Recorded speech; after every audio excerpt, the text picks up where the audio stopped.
Welcome, everybody. Thank you very much for joining us. As always, I'm glad to have you here and can't wait to introduce our guest.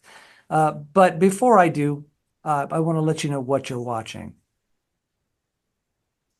You're watching Truer MU. This is the channel in which I am able to explore my musical mind to the fullest and discuss things that are important to me with my guests. On this channel, you'll also find lessons on how to do this or that, from math to music. It's a wild, crazy place. Come check us out, Truer MU. And now, as always, there is an introduction. Those of you who are regularly subscribed and watch these interviews know that I've done a series of interviews with friends of mine from a group called the Final Twist Society. I've been fortunate enough as a writer to make friends with other writers, which is not a given. And among those that I've already interviewed include Ron Hull, Cash Anthony, and Leif Bamer. And you can catch those interviews on the channel under the Away With Our Fears playlist. Tonight I have another guest, one whom I know less, and it's been a delight getting to know her through her materials. And tonight I'm going to get to know her even better through this interview. Gail Clifford is a writer and physician. She has penned fiction, nonfiction, screenplays, and travel writing, having traveled to 5 continents and all 50 states. She's also an award-winning photographer. Gail Clifford, welcome to the show. Thank you so much for having me. Oh, I'm delighted to have you here. In looking over your CV, of course, the first thing that pops out is that you've been a physician for 30 years, and you have all kinds of qualifications and awards and honors. Did the writing start before you became a physician or after? Probably before, although I was accepted to medical school at 15, so it seems like they've always been parallel paths. But I think the writing skills definitely helped the medical school take notice of me before most would normally even be thinking of it. Okay, you just cracked the egg now. Who gets admitted to medical school at 15? Did you go to college at 11? No, I actually ended up going to college after that because by then I would have been too young to get my DEA certificate, and they wanted me to go into an MD PhD program, and I wanted to treat real people, not necessarily do all the research. Okay, So I went through. enlighten us. How did you get to go to medical school at 15? I'm not exactly sure how I was chosen and offered that acceptance so early because I hadn't taken like the PSAT or the SAT yet. But I did have to go take an exam for the high school I went to. It's a very prestigious school in New York, JFK, in Somers, New York. So it's likely that those test scores were what grabbed the attention of the medical school. Yes, but I mean, it's not common to get a 1600 on the SAT, but even I don't think a whole lot of people who do get offered an opportunity in medical school. How common is this? I never checked that. It's a good idea for me to do though. Could definitely fit that into a story, I'm sure. Well, so you just gave up high school and just went on to medical school? No, I actually had a few fun years in college first and then went on to medical school, but that was the first place I had to really learn how to study. Before then it had come rather easily and I got my comeuppance as most people do, most prodigies will. So you went to college first and then medical school, but I see. Interesting. Correct. So you started college early. Are you, in retrospect, are you happy with that decision to go to college at 15? I think that it was the right thing for the time. There were some family issues going on, and my mom didn't think she'd be able to keep the house longer than that. So it was like, get me out of high school and into college quickly, so that she could move the little ones into an apartment. And fortunately, my parents stayed married, so that wasn't the ultimate issue. But the only thing that I ever saw as a drawback is that 2 years later, when I would have naturally gone to college, they were offering full scholarships with paid, if you will, volunteer job. So it was spending money plus a full ride if I had just waited the 2 years. But other than that, I've really enjoyed being able to go through early. And I was always tall and fit in well physically with the other people. So it wasn't like I was the Sheldon or, other whiz kid of the time. Right. You've just described yourself as a prodigy. In what way did that manifest itself? It was mostly math, but my mom was a teacher, so English was there as well. So it was always easy to spin a good yarn or we had to go to bed really early when I was a kid. Like, I don't think our bedtime was 7 o'clock until my oldest sister was in ninth grade, and then it got moved to 9 o'clock. So there were I'm the fourth of seven, and there's six girls. So it was two girls per bedroom, and then my brother had his own room. But we would be making up these huge, long stories about the flying carpet ride or some kind of dream or some kind of activity. So we were telling stories from very young ages to keep each other entertained. Yeah. Well, when's the first time you wrote one of them down? Probably 3 or 4 years old. I was writing it too, reading it too. So probably that age range. Do you remember the first thing you read? No. I know it wasn't any of the basic things, like it wasn't Goodnight Moon. It was a chapter book that I Wow. was reading in nursery school because the teacher didn't believe that I could read. I remember that. She didn't believe that I could read. She thought I had just memorized the books. And so I asked her to just give me something else, and I read it straight through. Sometimes when people are good at something, especially as a child, they don't value it. They don't end up even doing it. How did you manage to, did you love reading when you were a child as well as being good at it? I really did. I remember when I was a little older, my favorite book became Jane Eyre, and most people would use it as a paperweight. But I really enjoyed going back and reading the story every year or so. When I was in third grade, I think I actually kept track of what books I read. And so there were something along the number of 465 books, and I kept the title, the author, the number of pages, and whether I liked it. And that was the first year that I read the Bible from cover to cover. So it Wow. wasn't just quick, easy books. I actually went through the library at the school I was in at the time.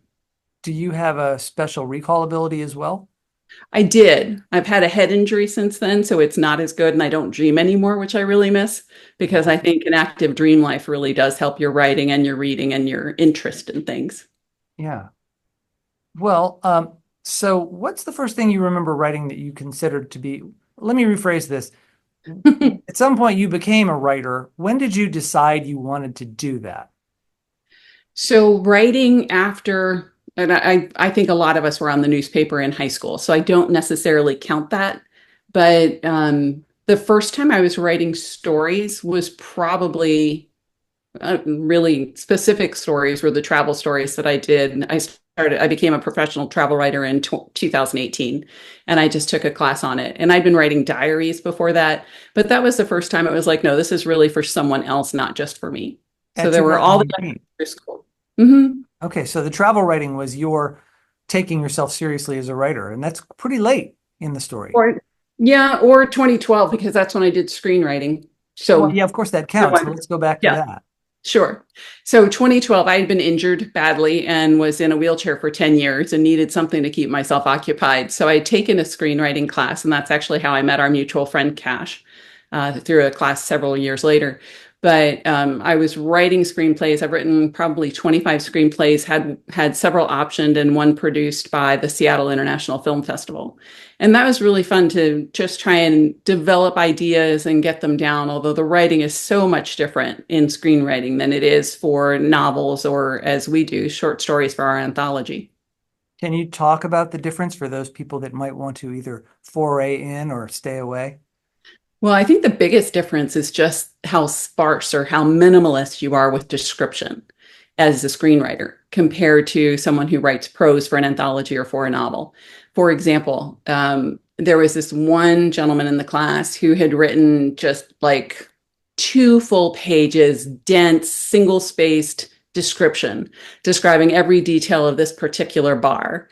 And what it came down to really was redneck biker's heaven. And so using those four words instead of two full pages, I think that really exemplifies the difference between the screenwriting and whether it's short story or novel writing. It makes a big difference. But just to be that specific and then also to avoid adjectives and adverbs. It's almost like writing James Carver instead of James Joyce. Yeah, that's a very good point. You've described that you've been injured. Is this, other than, of course, being significant to your life, has that been significant to your writing? Do you want to talk about the injury? So when I was crippled and put in a wheelchair for 10 years, that really slowed down everything for my life. I have a daughter and I have eight other kids that I helped raise. But it really stuck me in bed for a long time. And I knew I needed to do something productive. or I would lose my mind. So I did do a lot of writing then and did the screenwriting and then went on to travel writing. And I did a lot of my early travel articles on ways to get around as a handicapped person because that was a big deal. Like the first time I was on a cruise ship in a wheelchair, it's not easy. And there's a certain size cabin you have to be in before the door will take care of the wheelchair without you having to collapse it. So it got really down to the nitty gritty pretty quickly, going around disabled compared to not. Yeah. Have you made a full recovery? Probably 75%. I still have really severe pain and don't take narcotics because I don't tolerate them. So I'm a chronic pain patient that doesn't take medicines for it. So I get irritable easily. And then that's when good friends will tell me, well, it's time to write that scene you wanted to be angry for. And then you're in the right mood for it. So I try and get it to work for me, but it's not always easy. Got it. Got it. Well, if you're still dealing with the injury, I would imagine that to some extent the injury has changed you and your writing permanently. I think that's a fair statement. Yeah. Do you want to elaborate? You want to talk about how it's changed you? You've mentioned that, you've now experienced a world you hadn't experienced before, you took for granted, but is there anything else? Well, I think the biggest difference for me is the weight gain having been in the wheelchair. And after 10 years, I gained 80 pounds. And it turns out that's only one slice of bread. And who's going to deny a woman who's stuck in a wheelchair and one full year I was stuck in bed almost completely, a slice of bread, right? But I've always been an athlete. So being overweight is something that's really strange, different, and not at all appreciated for me. I lost a lot of the weight when I came out of the wheelchair the first time. And then it turns out that once you gain weight like that, it's easier to gain it back because your metabolism slows so badly. So then it was different because this past year I was working in a rather malignant environment and I was stress eating because I couldn't yell at the people that I thought were doing dumb and stupid and unsafe things. So I would put something in my mouth instead. So it's one of those things that, again, when you're consuming your anger instead of finding better ways to express your anger, I think that's something else that comes out in the writing and definitely can affect your life. I was going to ask you this question, but I'm going to have to expand it. The question was going to be that you're a highly educated, high achieving medical professional with a long resume. How have you balanced your career in this with writing and being a single parent? But I'm going to have to add, and being a chronic pain patient as well. What a balancing act. How in the world are you doing that? Well, the biggest thing is that since I don't have a partner, I don't have a husband because I lost him 27 years ago. It's sublimating all of that energy that I would have devoted to my life partner into my kids or into my job. And I really prefer putting it into my kids because I find that more rewarding. But when you can put all of that extra energy into something else that's productive, it ends up being worthwhile. Mhm. But I still haven't lost the hope of finding my another life partner. That would be very nice. Yeah, well, good luck to you on that. Thank you. We can segue straight into one of your books, Mommy Magic, Anatomy and Sex Ed for Preschoolers. Uh, Bravo for that topic. My wife and I own a preschool, and we care very much what people are reading in our preschool, and that sounds like the kind of book we'd want. Can you talk about when did you write this? How old was your child? What was the inspiration? So the inspiration was actually my daughter. She was 3 years old when she was potty trained. And it was really an interesting thing to me because I wasn't actually in a big rush to have her potty trained because I traveled. So having her in diapers was easier than, Mom, I gotta go, and having to, be available or near a bathroom in 5 minutes. So I hadn't been in a big rush, but when she was 3, she needed to go to preschool and they wouldn't take her without being potty trained. And so she turned 3 and I said, okay, do you want a diaper? Or you want big girl underwear? And she said a diaper. Okay, 3 years in a day. Would you like a diaper? Or do you want big girl underwear? Diaper. Okay, 3 years and 3 days. Okay, do you want a diaper? Or you want big girl underwear? And she said, big girl underwear. I said, okay, there you go. Never had an accident ever in like the whole rest of it. That was it. She was potty trained. But then she started going in at the daycare. She went into the bathroom and it turned out they didn't have doors that closed. They had curtains. And so she came home a couple of days later and she said, Mommy, like, yes, honey, Mommy, boys don't have bombins because she couldn't say bottom. I said, what do you mean they don't have bombins? Bottoms. And she said, Mom, they have something hanging off. And so it led to the discussion about the anatomy for children. And it had always been important to my parents to name things correctly and not use euphemisms. So that story became the basis of the Mommy Magic story. And then one of her dad's relatives had come up with the other part. So there's a magic wand that goes poof in the middle of the night, and boom, there she is. So it actually works anatomically, physiologically, and we had an illustrator put it together, and she and I became Amazon International best-selling authors somewhere around 2019, maybe. So, and it was both not only for children's books, which was a big deal, but also for medical literature. So it was really rewarding to have it be an Amazon International bestseller. I think it was 23 countries. So that was really something. Clearly, the book's been well received. Have you had any resistance to the book? There was surprising resistance when I lived up in a small town in Minnesota. They thought I was sexualizing children. And that really surprised me because I'm like, you clearly haven't looked at the book, even though I offered it to them, because there's nothing sexual about the book. It's absolutely 100% explanatory. So, and it's in terms that a child can understand. And the point of it was actually to allow parents to start a dialogue and to use correct language. So I think there are all kinds of theories about why these women felt that way. They were anti-vaxxers. They had all of these other issues with any kind of projects. So I think that was just a very specific community, but it was interesting to hear and really try to understand their point of view.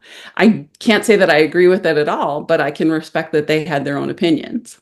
Yeah.